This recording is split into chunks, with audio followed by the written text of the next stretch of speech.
উনি দেশ ভ্রমণ করতে করতে এমন অবস্থায় চলে এসছেন, আর পয়সা পাচ্ছেন না, ওই জন্য আমাদের সম্পত্তিটাকে কুক্ষিগত করে নিতে চাইছেন। উনি চা বিক্রিওয়ালা, নিজেকে বলেন আমি চায়ওয়ালা, চা বিক্রি করতে করতে ওনার অভ্যাস হয়ে গেছে বিক্রি করা, নিজের দেশটাকেও বিক্রি করে দিতে চাইছেন। যেমন আমাদের রেল বিক্রি করে দিয়েছেন, এয়ারপোর্ট বিক্রি করে দিয়েছেন, হয়তো আমরা জানি না গোপনে গোপনে আমার দেশটাকেও কোনো দেশের হাতে আমাদের দেশের তুলে দিয়েছেন। আমি আপনাকে বলতে চাইছি যে মনুসংহিতায় আপনি বিশ্বাস করেন, যে মনুসংহিতায় দেশ চালাতে চাইছেন। মহাভারতের যুধিষ্ঠির বলেছিলেন, দুর্যোধন বলেছিলেন যুধিষ্ঠিরকে, বিনা যুদ্ধে নাহি দেব সুচাগ্র মেদিনী।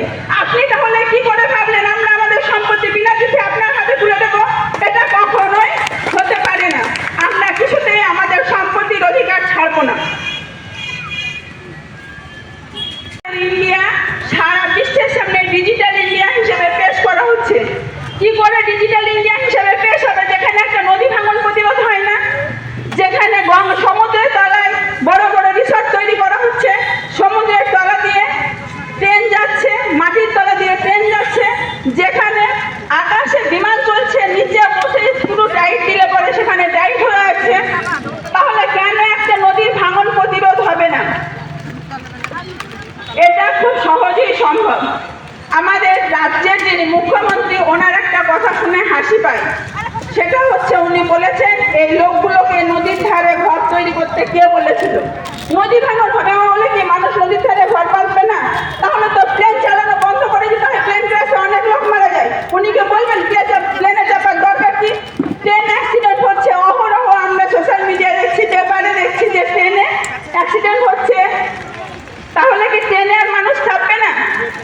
দিনে কত বাস অ্যাক্সিডেন্ট হচ্ছে, তাহলে কি বাসে মানুষ চাপবে না? তাহলে নদীর ধারে বাস করছে বলে কেন বলা হবে যে ওদেরকে কে নদীর ধারে বাস করতে বলেছিল? এটা কি একজন মুখ্যমন্ত্রীর কথা? ঠিক ওই রকম ওরা এখানে এসে মুখ দেখাতে পারবে না, কারণ সব কংগ্রেস যখন ক্ষমতায় ছিল তারাও সম্পত্তি কিছুটা আত্মসাৎ করেছে, কংগ্রেসের পরে যখন সিপিএম এসেছে তারাও কিছুটা সম্পত্তি আত্মসাৎ করেছে, সিপিএম এর পরে যখন টিএমসি এসেছে তারাও সম্পত্তি আত্মসাৎ করতে মেতে উঠেছে।